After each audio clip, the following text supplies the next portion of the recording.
Bonjour et bienvenue pour une nouvelle vidéo lecture. Donc aujourd'hui je vais vous parler de ma dernière lecture. Ça s'appelle Siline, cœur d'innocence de Guillaume Audouin. Donc c'est un roman de fantasy. Donc on est plutôt en fantasy médiévale parce que ça se passe dans un royaume où il y a un roi, des seigneurs, des chevaliers. Donc on est un peu dans tout le milieu médiéval. Il y a les autres choses autour, mais on est vraiment centré sur ce royaume-là au début. Et on va suivre Siline, qui est une jeune fille, une toute jeune fille même, qui vit dans un monde très innocent et paisible au début, et qui va voir sa vie chamboulée dès les premiers chapitres.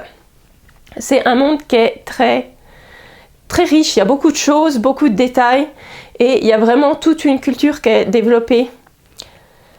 Comme souvent en fantasy, c'est majoritairement un monde d'hommes, parce que c'est des chevaliers, des rois, c'est les hommes qui ont le pouvoir, sauf que ici c'est très bien contrebalancé par les personnages féminins qui sont très forts, où il y a entre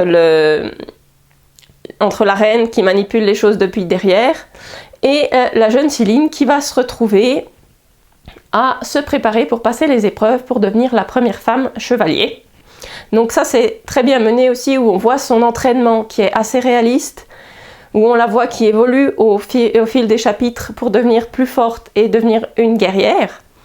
Mais elle garde quand même son âme très enfantine et ses sentiments, ce qui fait que ça la rend très attachante et très réaliste, où l'auteur a réussi à faire un personnage féminin fort qui reste fragile et qui est représentatif d'une jeune fille comme elle. Donc ça, je pense que c'est aussi un roman qui parlera aux adolescentes, parce que le personnage est vraiment bien fait et ça parle vraiment aux adolescentes qu'on a en nous.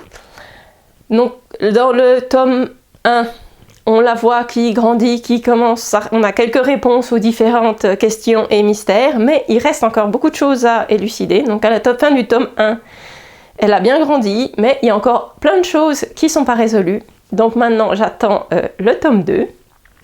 Donc si vous aimez les romans de fantasy, je vous conseille vraiment celui-là, ça vaut le détour. Et je vous retrouve bientôt pour une nouvelle vidéo de lecture.